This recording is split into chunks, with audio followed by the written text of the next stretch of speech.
Hello, everyone. Welcome to the weekly show of Classroom Without Walls, episode 124. And on this show, I interview leading social media, digital marketers, entrepreneurs, business owners. They come here and share with us their best strategies and practices so that we can future-proof our business. And today, I am so excited. And we are talking about one of my personal favorite topics as a video content creator myself. We are talking about video marketing. And joining us live is the one and only Todd Hartley. And he is a celebrity. Oh my God. Actually, we just watched, I think, a 2-minute episode, a clip sent to him from Tony Robbins, and who actually gave him a big shout out. So I literally got goosebumps all over my body because this is the very first celebrity I'm actually interviewing. But anyway, so for those of you who don't know who is Todd, he's a 5-time Tally Award winner, and he has been working with quite a few celebrities, such as Tony Robbins and Justin Timberlake, and an American president, and Home Depot, MD Anderson, and quite a few different places. And Todd has been in this place for almost 2 decades, and he has generated massive success for himself, his company, and his clients. For example, he generated 1.4 million views in just 1 year. I wish I got that. And he attracted 36 million visitors in just 1 year with $0 on advertising. So incredible. I share with Todd, before our live interview today. The more I get to know you, my friend, the more I'm impressed by how much you know your craft and how you walk the talk. And so I'm really excited, and welcome to the show. Thank you. I'm honored to be here. I'm a fan. You know this. I like to watch. I love your energy. So to be here to talk about my favorite topic and to do it in a way that doesn't have walls or borders is really exciting for me. Thank you.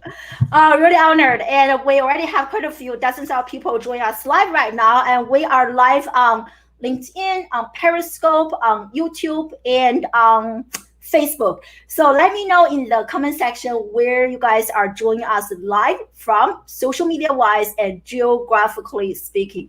So let's get started. Todd, are you ready? Let's do this. So as I mentioned earlier, and you have been in this space for almost 2 decades. So I want to trace back to the very beginning. And what inspired you to embrace video marketing in 2003? Yeah, so I was at the premier radio network, which is iHeartRadio, and I was leading digital for 7 of the largest nationally syndicated talk shows. Part of my job was to look inside of the analytics, and when I was in the analytics, I continued to see that of all these radio listeners that we had, video was getting the best results of anything that iHeartRadio was doing, and not just better results. Video was getting 10 times the results.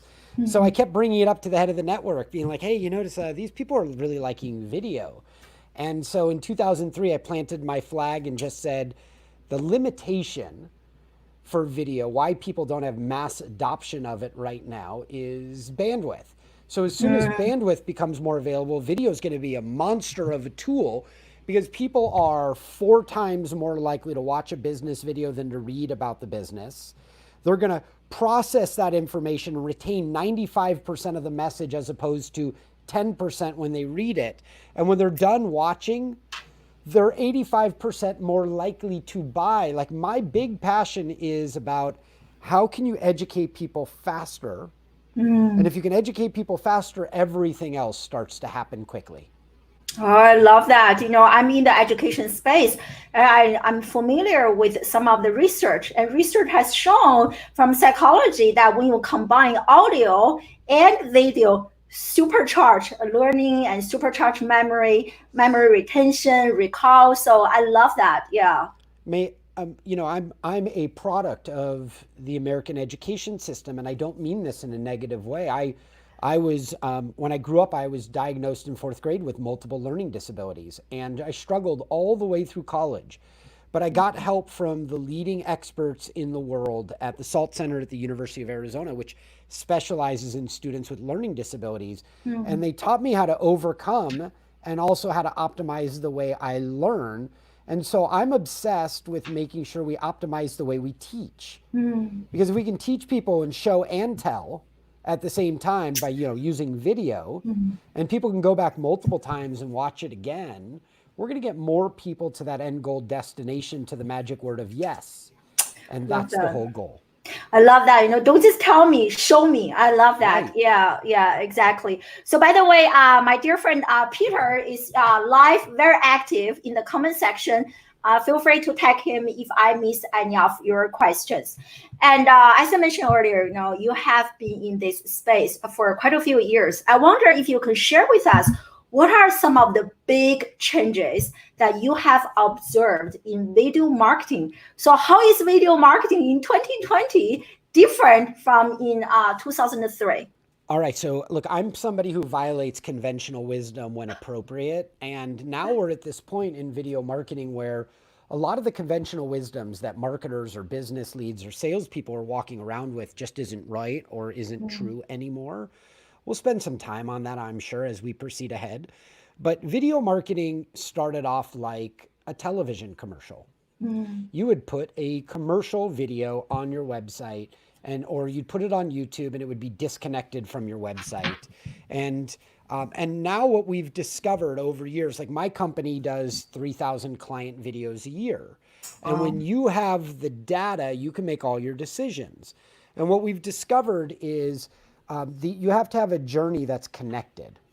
People have to be able to go from a very easy path through your buying material, or they're going to fall out and leak out, and that lead's going to be lost.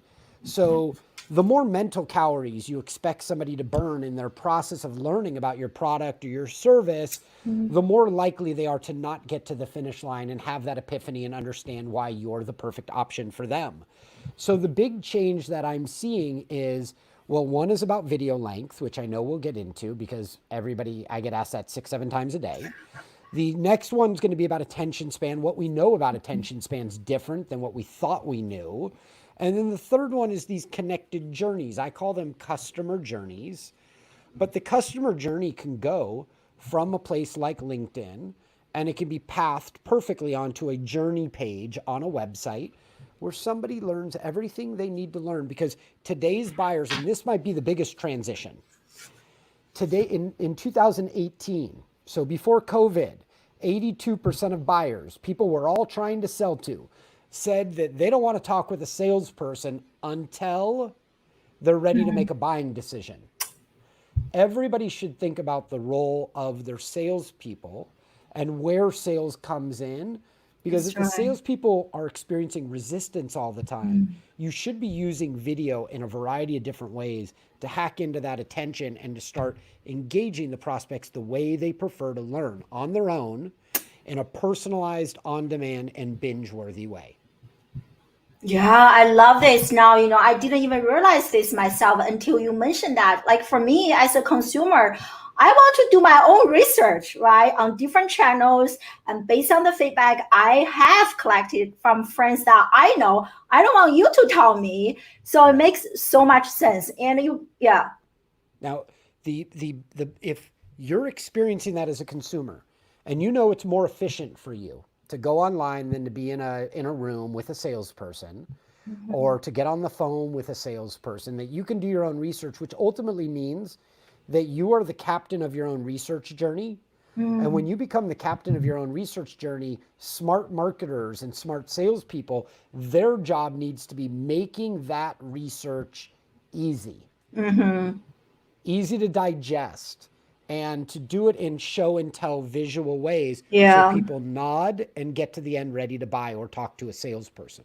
Yeah, I love that point. Actually, I want to elaborate on this a little bit because I watched one of your podcast interviews and you mentioned something in the podcast interview. I was like, oh my God, that is so brilliant. You mentioned how we can use like video marketing to translate a website into a salesperson.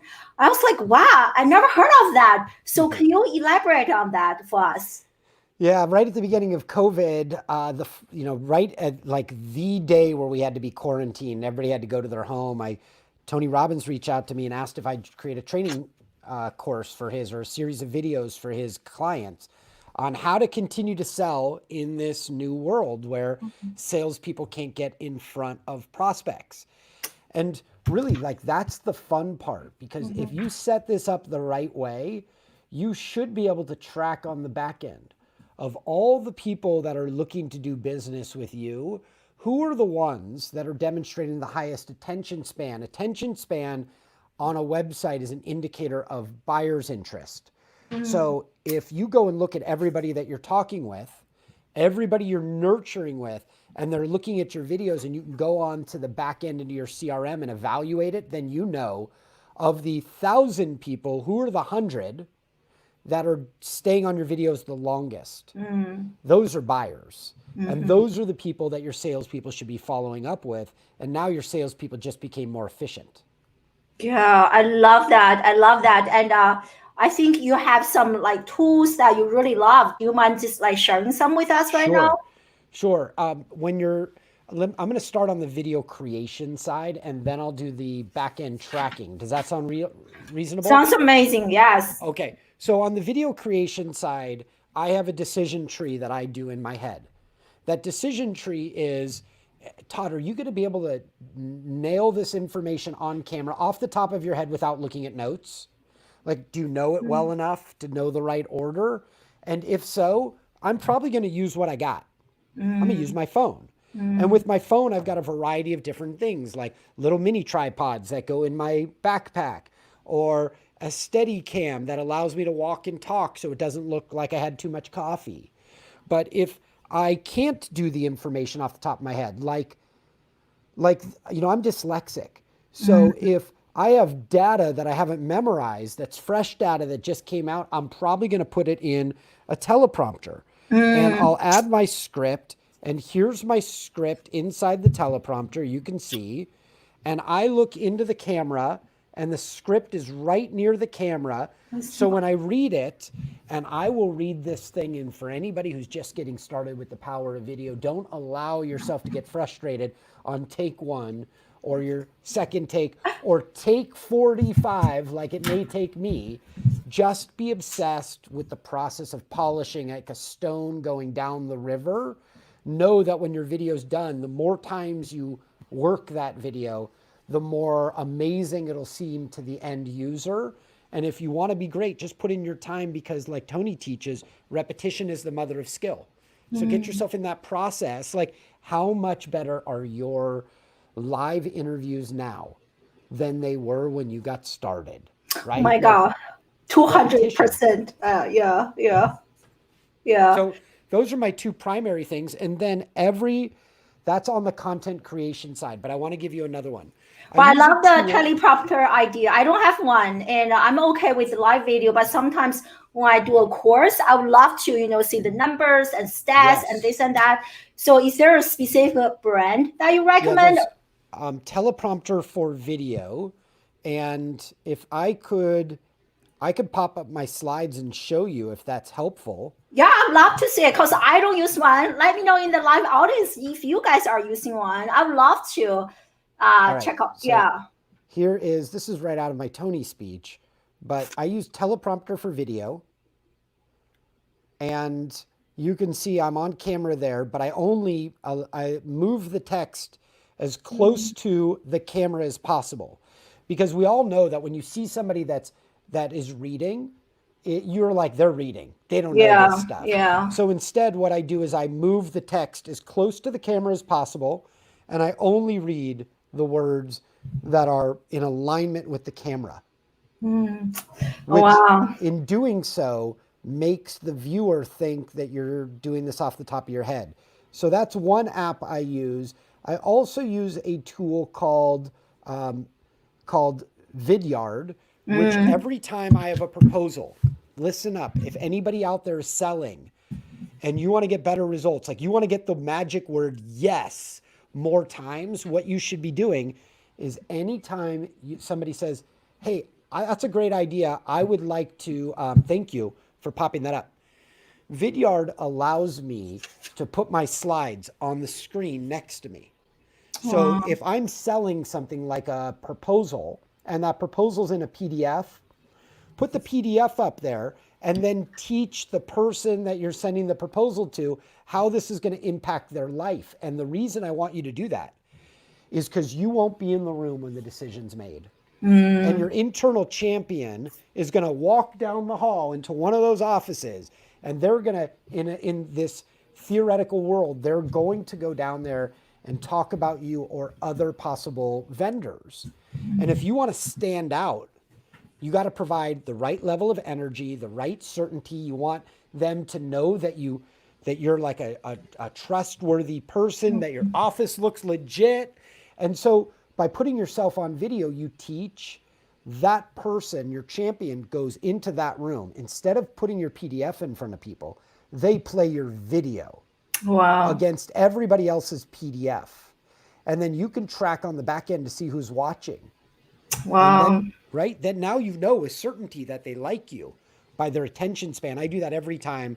And the other thing is, I highly recommend people connect their CRM, like Salesforce, to their marketing automation platform, like maybe HubSpot, to their video player like Vidyard, and also connect their email tool. Because when somebody's watching one of those videos, your sales team should get an email alert that lets you know who's watching, so you can provide customer service to them and guide them through the process, answer any questions. I love that. Even my kid is interested in this topic. I love the organic feel of having the cat part of the interview. I know. I want you to share the story, Todd, because again, I don't remember which interview did which person, but in the interview you mentioned that you were about to sign a contract with this lady, but after you submitted in something and you waited for like 2 weeks, but nothing got back to you. And after you implemented this video, explained the entire process, and they signed the contract. So I love that story. So can you share that with us? I can. In fact, what I did was I met with a chief operations officer for a $1 billion company in Canada. And she said, oh my God, we need that. I want to buy all that. Send us the agreement. So I violated my own rule. Everybody in my company submits a proposal with a video. But she was so excited that I just sent off the contract. It was for $200,000. And I didn't hear anything from her. 2 weeks went by. And then I started getting nervous. Maybe I failed. Maybe she doesn't like me. Maybe she didn't get it. So what I did is I created a show and tell proposal video where with Vidyard, I put myself up on the screen next to my slides, and I said to her, let's say her name was Jenny. I said, Jenny, it was great working with you on this proposal. And for the rest of your team, to Jenny's team, my name is Todd Hartley. And Jenny taught me about X, Y, and Z. And now I know how I can help you guys do this, this, and that. And I taught them. Within 5 minutes of me sending that video, I got a text to my phone from Jenny that said, you rock. Then I went on the back end and I started spying on everybody on her review committee. People in Canada were like watching my video all the way to completion. And then within 2 hours, she sent me the next text message that said, your video made my job so easy. You sold them. Contracts coming to you in a couple of minutes. Boom. It's like, that's the way it's supposed to be done. Yeah. I shouldn't have waited 2 weeks. I love that. After I heard that story, because I had a lead magnet, I was like, wow, I need to embed a video to explain how my program works. Instead, I have like 30 pages, like who has come to review that? So it really inspired me. I think all of us, we should incorporate that, video is so much easier to give people clarity on the messaging and how these things works. Yeah. And you got to make eye contact. For those of you that are listening, like there's a reason the two of us are staring at our camera and not our pictures on the screen. Like people make relationships through eye contact. That's how we know we can trust people. And when somebody makes eye contact with you, you feel it in your chest. Yeah. Make sure you provide that same level of comfort to people by Yeah. looking at the camera and not your, like, look at me, I'm looking at you. If I did this, that's not a sign of confidence like this is. Yeah, I mean, it definitely took me some time to train my eyes to actually look at my camera. And yes, I love that. Yeah. So here's a question from Alice that I missed earlier. So she asked, I think you were talking about this, you know, this is the question you mentioned you got like 7 times a day or so. What should the length and frequency of the video be? Like how long should it be? And I also want you to talk about attention span. So. Yeah, Alice, this is a great question. And I've answered this question so many times that I think I know the real question you're asking. Like, I don't think you want to know a magic number. Like, Todd, a video should be 87 seconds, right? Or maybe video should always be under 1 minute and 10 seconds. But the reality is there isn't a magic number. And I want to caution everybody to know that you should not be asking for a magic number. What you should be asking for is, what is the goal of this video? Who is the audience? Then you have to say to yourself, what story do I need to share in order for this audience to have that goal, right? And then once you know what the story is, then you can say to yourself, how long does it take me to tell that story in a convincing and compelling way? And then and only then can you determine how long should a video be. Now, if we also take this question and maybe some of you are saying, yeah, but really there should be like a number, right? Like under 3 minutes. Like what's the average? An average won't help you either, because if I average my business to somebody else's business in a completely different industry, that's not going to be helpful to you. And the other part of this is there are like 15 different types of videos. There are 6-second teasers. There's a 15-second commercial teaser. There's 30 seconds. There's a homepage explainer video about a corporation. There's product overview videos. There are webinars. There are long form sales videos. There are mini courses like I've created on my company's site. All of them are different lengths. We don't really want an average. What is the goal? Who is your audience? What story do you need to tell in order to transfer that knowledge? And then and only then can you determine how long that video should be. Oh, I love that. Did you notice, like, I agree with you, because just look at myself. Sometimes, even though the video is like 1 minute, but the content is crappy, I wouldn't even want to spend 1 minute watching that video. And on the other hand, if the video is really good, it's really engaging, I can spend, I watch so many of your videos, add up hours of content. And I love it because it is engaging, it is relevant to what I'm doing. So I love those better questions that you have suggested. Yeah. Well, I'm a violator of conventional wisdom and when appropriate. And the reason, and it's actually a daunting responsibility to have to do this all day, because people really just want an average, and I disappoint people all day. But the other part of this is when you tell people that longer videos are better if you want somebody to buy, and you also reveal to people that on Facebook, they recommend, even though marketers all over are saying keep your videos short, Facebook recommends that you make your videos longer. They prioritize videos that keep people on their website longer. Wow. So 3 minutes or more. If you look at like YouTube doesn't tell you to make shorter videos. YouTube says we prioritize videos that keep people on our platform longer. The same exact thing as Facebook. And the videos that appear, that rank on the first page of YouTube, which is the holy video grail, those videos on average, how long do you think they are? The videos on the first page of YouTube? 20 minutes. You're close. 14 minutes and 50 seconds. So the beauty is people that get to the end of your videos are buyers, right? So then you have to worry about attention span. And attention is a strange thing, especially for somebody who grew up with attention disorders. The way our culture discusses people's short-term attention span is wrong. I work with students at the University of Arizona every semester on a weekend seminar, and they're all students with attention disorders. And one of the things I do right away, first day, when I'm having coffee, before we even get started, at lunch break, at dinner, when I'm talking to students, I'm always asking them, like, what is your jam? Like, what are you passionate about? Right? What are you interested in? Like, when you go home, do you play music, or do you play video games? Or are you a fan of the Lakers? Like, what is it? Because what I'm doing is once they tell me what they're a fan of, then I ask them, how long can you spend doing that? And these are people with clinically diagnosed attention disorders. And you know what they'll say? Oh, I could stay there all day playing Minecraft. Which is an indicator that they don't have an attention problem like we think people have. They have a selection bias problem where they have so many options competing for their attention. And the way you hack into it is you make it hyper relevant and interesting and engaging.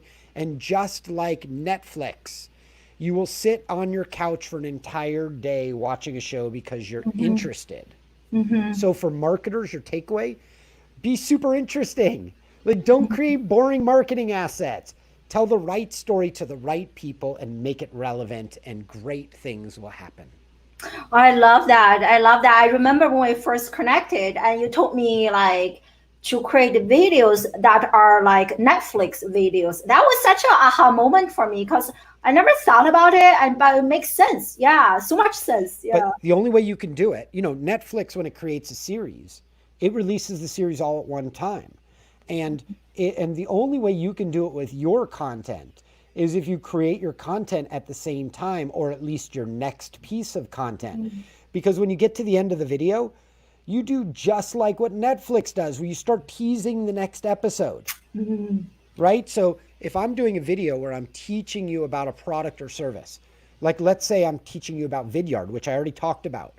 At the beginning of the first video, when I'm giving you an overview, I could say, and coming up in the next video, I'm going to show you how to get more yeses with your proposal using Vidyard's tool for showing and telling your proposals. That's coming up in the next video. You're not going to want to miss it. And then they go right into the next video. Everything has to be binge worthy, but you have to organize it strategically at the beginning. That's right. That's right. Oh, it makes so much sense. If you are just like kind of creating videos on the fly, this will not work for you because you don't even know which one is the next video. And so what I'm hearing from you is actually have a content map so that you know which one is coming up. I love that. Yeah, the first thing we do is strategy for a reason. It's a lot like a municipality when they're laying out their subways. They lay out their subways before they buy trains and before they buy tracks, because you have to make sure you know where you want to send people, and you don't put the train out there until the track's in place. And the track is the strategy, and it connects to each different piece of your business. So when the video goes, you can move people all the way to the end goal destination. Where do they buy? Exactly. But I feel like that's a common mistake. Like so many people that I work with, they jump into social media without gaining any clarity on their business, and they jump into live streaming, for example. They don't really understand why, how is this relevant to their business. So I love how you emphasize strategy. I so agree. Now, to make it easy for people, you can lay out the strategy for your website, really for your customer journey. So let's say you're targeting your company is targeting marketers in the financial sector. It's just the client call I had right before this interview. And you could create a journey page that has all the information they need to know before buying from you becomes a no-brainer. That is your first asset you create. I call this zone 2. It lives on your website. And then you go to LinkedIn and you create videos that are relevant to zone 2, which is the marketing page for financial sector people.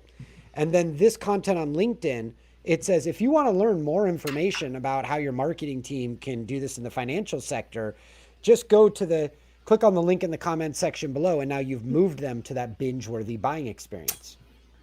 Oh, that's good. You have given us like some homework to do, and I can't wait to actually rethink how I'm going to like, rearrange my video content and producing more and think of that in terms of the customer's Yes. journey, the questions, the pain points that they are going to have, right? So every video is speaking to them, right? Yeah, and on social, the big theme that I would recommend you do when you're trying to create awareness and get people to follow you, the first thing I want you to do is recognize that those videos should be helpful. Helpful videos are the new viral. So helpful is the new viral. And if you are on social every day providing knowledge for your specific target audience and then giving them away where they can get more information, all you're doing is being that Sherpa, that guide that's going to get somebody to their end goal. And the person that gets hired today is not the one with the most experience or the most impressive resume. The person that gets hired is the one that demonstrates the greatest willingness to be helpful to get their clients to the end goal destination. So just be helpful. Yeah, exactly. Just like the mini course that I watched. Speaking of which, do you remember that the link to the mini course? It is so good. I think everyone should check it out. Yeah, and you dropped so much value in that Thank you. mini course. Yeah. Well, when you see this mini course, this is I believe you're talking about the ROI mini course where I teach our Yes. framework. Yeah. Yeah, Yeah. we're teaching how to guarantee that your videos generate return on ROI. investment. Yeah. The most important part, and most people don't know this. So we created a free 5-part video mini course.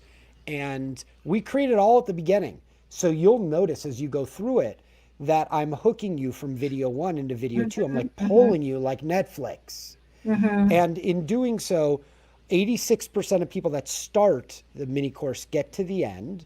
And when they get to the end, now they know it and they have a high degree of trust for me and my team.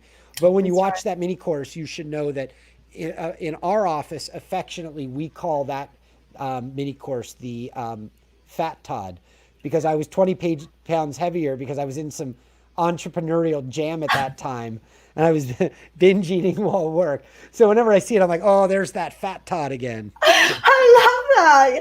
I couldn't tell, to be honest with you. But now, as you mentioned, maybe, yeah, yeah. So I love it. So where can they get the link?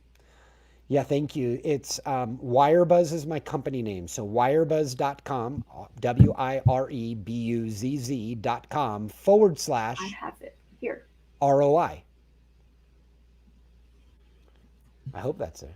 Wirebuzz.com / ROI. I tell people all day long, so I'd be surprised if yeah, there it is. Yeah, so I'm maybe Peter can share the link in the comment section. It was really, really good. And you also give people quite a few like additional like documents and links. And I actually want to talk about one thing. So in this video, you shared a 3-step framework and to help people generate, ROI, the video marketing generate ROI. So the very first step, which I think is really important that many people tend to miss, which is we have to choose smart topics.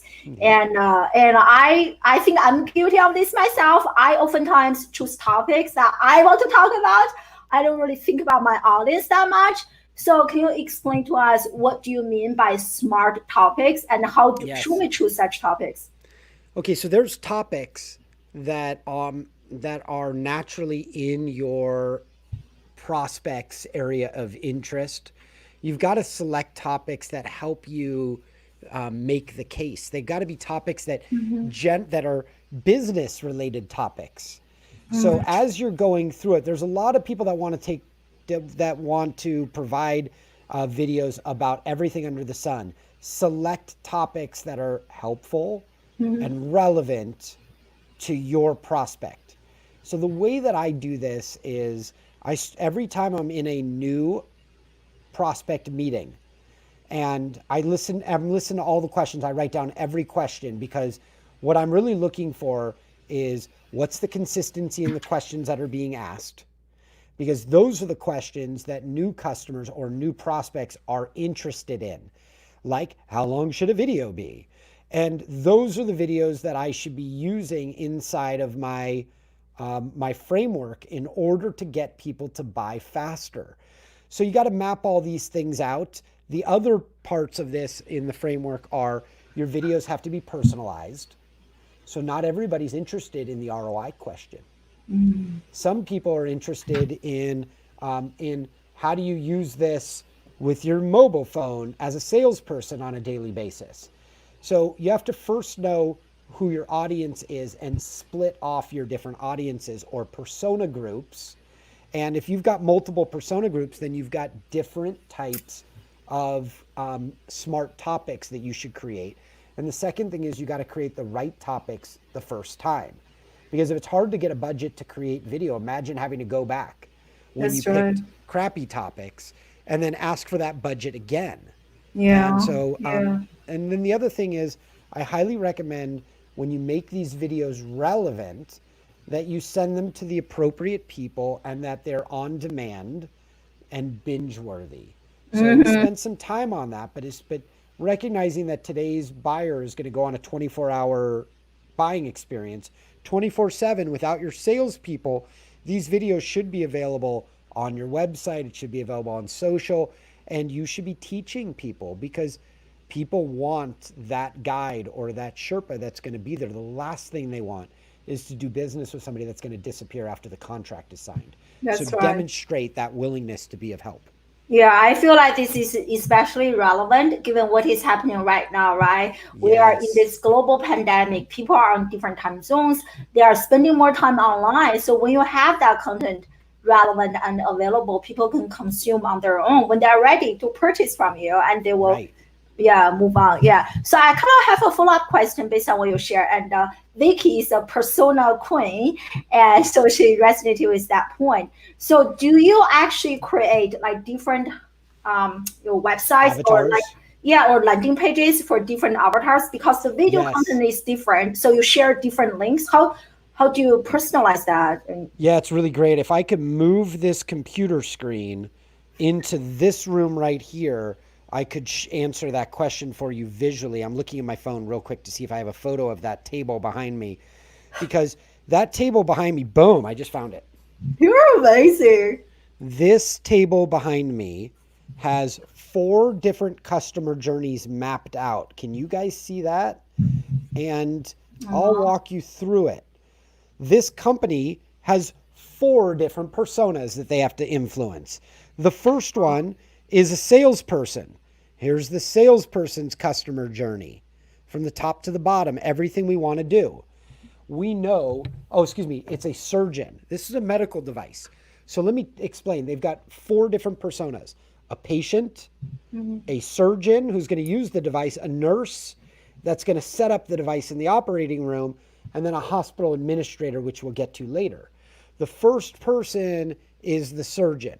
They're interested in completely different things than the others. They want to know about the ergonomics of this device. They want to know about ease of use and how it makes their surgeries more efficient, decreases risk to other people in the operating room if they're dealing with oncology and maybe burning off carcinogens.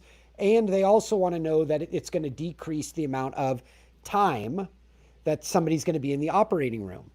So once that surgeon is like, oh my God, I love this, then you have another journey page for the next person. Typically, when you go through strategy, you find out that when the surgeon's done with the device and they're like, I love this, they have to go to their nursing team in the operating room to see if it'll implement with their existing technology. Then you have another page that's all about the technology implementation that the nurse, so your team starts running plays, sends the right material to the right persona. And when the nurse and the surgeon come back, you know what they say? They go, Vicky, listen to this. When the nurse and the surgeon are like, oh my God, we love this, but we're not the one buying, the hospital administrator is. Most companies ask the surgeon to walk down the hall and to get the administrator excited. But the administrator doesn't care about ergonomics, and he doesn't care about the ease of use. He cares about the economics, about how this device makes that hospital more efficient. So that story has to be on that page. And all you do when you get the right story in front of the right people, they're just like the example of the student with attention disorders. If you get the right story in front of the right people, they lean in because it's hyper relevant to them. And if you put the surgeon information in front of the administrator, you deserve to not get the deal because you didn't serve your customer in a way. When the administrator got there, they lean back because they don't care. So instead, let's figure out what people care about and let's get that in front of them. This is amazing. Like everyone is loving this, including myself, because you just gave me another aha moment. Because when I promote my program, I mainly speak to the parents, even though it is actually the students who are benefiting from my program. So and oftentimes I talk to the parents, and then I rely on the parents to be the messenger. We all know how much we love our parents. So I see the missing link. Oh my God. In the for university clients, like my alma mater, the University of Arizona, they've got, I think, 5 different personas they're trying to influence. New students, transferring students, parents, alumni, donors, and then one more, the 6th one, which is stakeholders that are people like employees or faculty members. All of them have different stories. And just look at the new student story compared to the transfer student. They're going to have different concerns and pain and frustrations, right? Yeah, I love this. And like I see this as an art and a science. And now I want to look at other marketers. They're so lazy. They are not doing this type of work, right? They have one. Many people don't even do video. There's a landing page, and they use that to speak to everyone. No wonder you are having like so much success. So it makes so much sense. Yeah, I love this. It's really about being personal. Personal and relevant is the key to effective marketing. Bad marketers do one size fits all. Mm-hmm. And they speak to everybody as if they're one audience. When I went on my first date with my wife and I have been together for 21 years. Wow. I got dating right once. And I went through it enough times to learn what I was doing wrong. So what I did right is what marketers should do right. I was personal. I was relevant. I was present. I listened to what her needs and her pain and her frustrations were. And I stayed within that lane. And when marketers do that for their prospects, they get really great results. I got a second date. I'm still on that date. That's a great analogy. I love that. Yeah. And by the way, I just got a DM from Rick.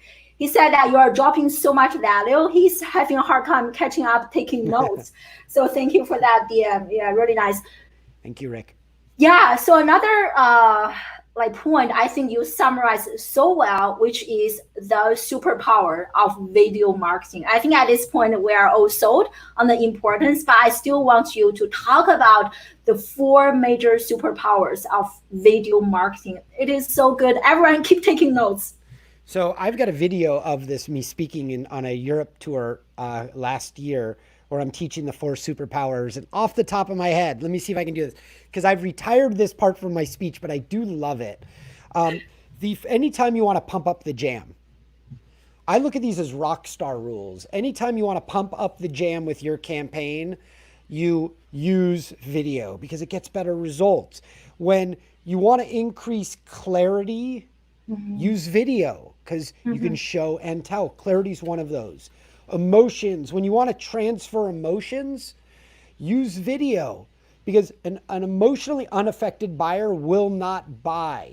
And you also, I think of, when I get into these rock star parts of it, I think of John Mayer. Like John Mayer sings, gravity always wants to bring me down. So give people one place. Don't send them to multiple pages on your site. Think about the way Apple does it. Apple takes you to one page to learn about the iPhone, not 15 pages. One page, you go down that page and you learn. And anytime something is complex, they lay in one of the superpowers, clarity, and add a video there where they can provide clarity. So always think about that. I'm off the top of my head. I really can't rattle these off. I can remind you. The first yes, one. please. So the first one is attention. The second one is emotion. The third one is clarity. The last one is perceived value. So I did my homework. Yes. Okay, let's do perceived value. I want you to explain that. Yeah. All right. If you go onto a page and that page has a wall of text, that has a low perceived value because you're going to do a lot of work. But if you go onto a page that's got a video or multiple videos, the value of that page just went up because people know that video is an easier tool to learn from. But on top of it, it shows you that that business just valued you and your time and so on. So there's perceived value, an increase in it. The clarity part is show and tell. The emotion part is for buying. And give me the fourth one that I can't remember. That you attention. Did you talk about that? Attention, emotion, clarity. Because when somebody goes, you're going to get better attention with video. And people will spend twice as long on a web page with video than text.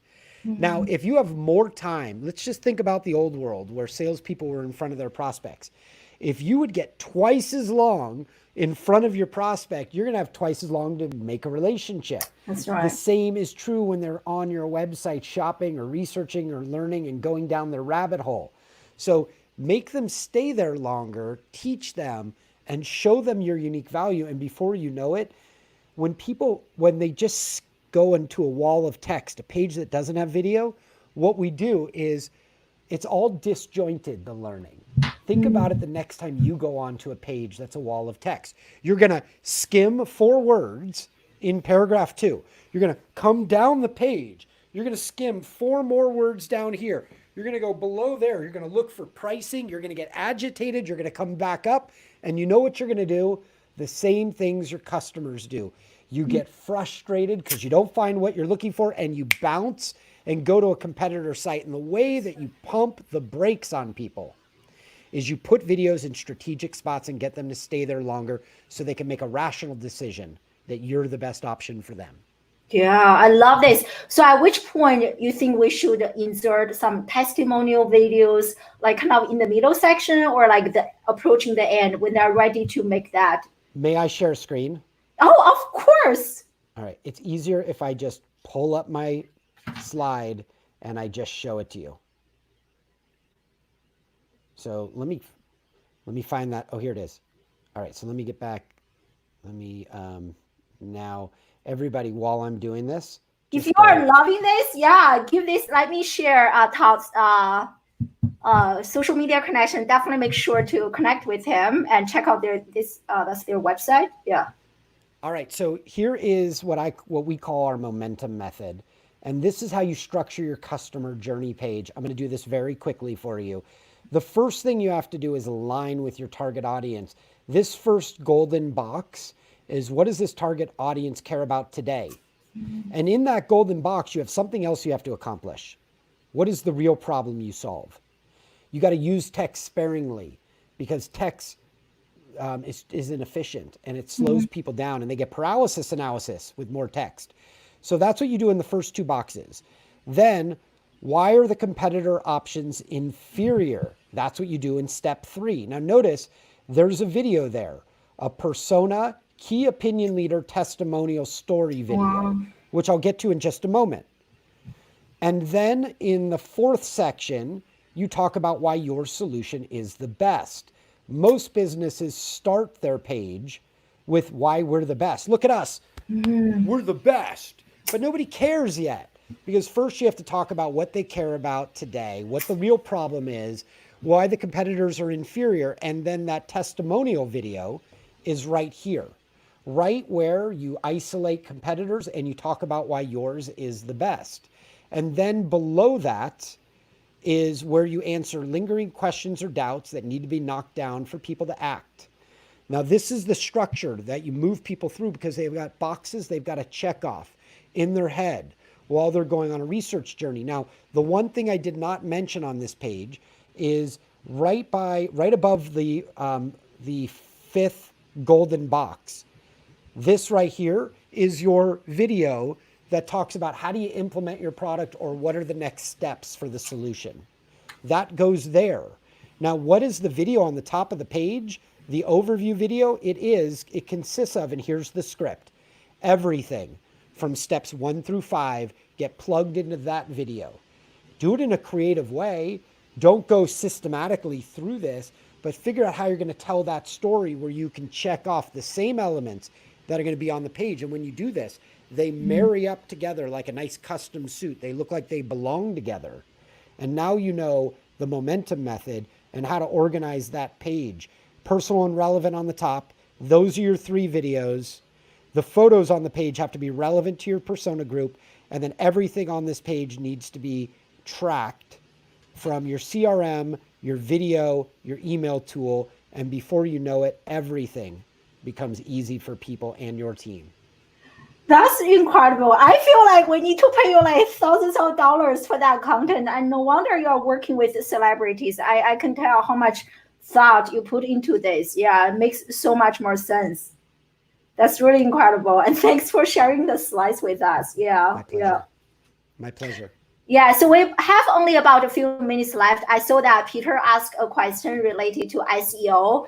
And so do you have any like tips and comments or like strategies for like video SEO? Like, do you consider that? Do you incorporate that into your script? Yes. So, I mean, it's a huge question. One of the things is if you're SEOing for YouTube, then make sure you take your transcripts and you upload them into the closed captioning system, because that'll help YouTube discover your video. But I wouldn't recommend putting a YouTube video on your website. And it's a common mistake I see businesses make. And the reason is everything on that video player, with exception of the play button and the sound, is a link that takes you back to YouTube. So you paid for traffic to come to your website. Don't give them a fast path off your website. And with YouTube, a video embedded on your website from YouTube, you can't track who's watching. So the other problem is the website, if you have a YouTube player, YouTube's always going to rank above your website. So there are some dynamics that you need to think through as you lay out your strategy. And I want you just to be aware of those as you lay them out. I like to use a video player that communicates directly to my sales team so they know who's ready to buy and demonstrating interest. And I can't do that with YouTube. Wow. Oh my God. Yes. You just gave me another aha moment. I think many of us are guilty of this. That's what I did on my website. All the video links are YouTube links. Yes. And I'm just sending them away, then they will get distracted, yeah. And at the end of the video, often it shows your competitors in the YouTube video players recommended other videos. And you don't want that. Yeah, totally. And by the way, I have been sharing Todd his website and social media handle in the lower third. So everyone, you love this, right? I love this too. So make sure you connect with him on LinkedIn and different social media channels. So I see you as really a futurist, right? You are such an early adopter of video content. We kind of discussed COVID a little bit. I wonder if you could share with us, from your perspective, what do you think are some other like trends that are really shaping the direction of business today, so that we can, catch up with you and know what is happening going on? Chief marketing officers have the highest turnover of any professional title on LinkedIn. Why? Because a lot of chief marketing officers, and these are my colleagues, so I'm not knocking them, are children like I am of television, print, and radio. But the success today is all going to be about understanding what your audience is telling you. It's all about stuff that television, print, and radio marketers weren't taught, which is how to get into the analytics and understand what the analytics are telling you. Your decisions are always inside of your data. And if you can understand how to parse your data, you can understand how to best serve your customers. That's one part. I want you to think from big trends. There is no bigger trend than mobile. Mobile first. If you're building a website right now, don't think desktop first. All of Google's metrics on searching shows that across every industry, mobile searches are above 50%. Somewhere between 52% of searches for that industry and 72%. Build all your websites mobile first. Use text sparingly, because we're all going blind. We can't see text on our phones. And make sure your buttons are all the size and shape of the tip of your finger. like little links, that doesn't work very well on a mobile device. So everything should be very easy to touch so you can navigate through, which also means that you should be looking at Google's tool on your mobile site speed to evaluate where your site needs to be leveled up and improved. Because if your site is not mobile friendly, if it doesn't load fast, they're going to downgrade you. And you have to make sure that as a custodian of this business, that you get your business prioritized. And that's one easy way. But mobile's probably the biggest trend. Video's probably the biggest trend right there. And whenever you need to convince and convert, use video in multiple ways, including when you send the proposal, and you'll get yeses all the time, which is the whole goal. I love that. So good, so good. And again, I'm working on the wrong thing. I have been spending so much time working on the computer version of my website. I kind of overlooked the mobile version, so which is something I need to work on for sure. May I add something to this? Yes. If you interact with people via email, there's an opportunity for you to optimize your ability to engage. The historical bias is use email for business, but every one of my clients, I interact with them via text messaging. Every single one. The first thing I do is I sidestep email at the very beginning. I can, if we had more time, I would tell you the secrets, but 20% of email gets opened over its lifetime. 20%. That's not good enough, especially when you look at text messaging. 98% of text messaging gets opened in the first 5 minutes. So that's a 5 times increase. You should always be thinking about how you use tools that get you better results. And one of the easiest ways that I sidestep emails, I'll tell my clients, I'll go, John, I'd love to follow up with you and I'd love to be available when you need me. But please know, because I'm a speaker and I go all over the world, email is bombarded by people in the audience. And if you need to get a hold of me, just jump to the front of the line and text me. In fact, here's my number now. Text it so you can put it in your phone so you can always get a hold of me. And then they text me. And the next thing I do, I move from somebody that's servicing them from a sales perspective to somebody that has become one of their trusted advisors and a friend that they want to interact with in off hours about sports or about news or about entertainment. And that makes me somebody they keep with them their entire career, because now I'm an essential part of their life. 98% of text messages get opened in 5 minutes. That's incredible. That's incredible. Yeah. And oftentimes when we get an email from a person, we can see the number, right? That's the funny part, but we just don't know how to leverage and capitalize on that. Almost all the emails I got, there is like telephone number at the end, and most of those numbers are grab that telephone number. In fact, if you're meeting with somebody, give them a map, text it to their phone so they know where to find you. Now you're texting them. It's easy. Yeah, I love that. And also I want to remind everyone, because you were talking about like loading speed. So a few weeks ago, I had Neil Patel on the show, and we were talking about ICO, and he shared ICO Uber Suggest can actually tell you and like how many seconds it takes to like download the website versus the mobile version. So use it is free and check it out. You can see the delay. Like for me, my website, I think it's like 2 seconds. My mobile phone is like 7 seconds. So I need to work on that. Yeah. Oh my God, this has been an incredible interview. So I just shared your LinkedIn and Instagram. So where is the best place where people can get a hold of you? Yep. I think LinkedIn's probably the best place. I am Todd Hartley. You'll see me in my profile photo, but also my company, wirebuzz.com. I'm sure you see that crawling around on the bottom of the screen. Both are great places. On LinkedIn, I drop video bombs almost every single day, and I teach these things so you can start sharing it with other people, and I'm honored to do it. Oh my God. Thank you so much, Todd. This has been an incredible interview. And thank you so much for dropping so much value. And thank you so much, everyone, for joining us live. And I hope to see you next Wednesday, same time, same location.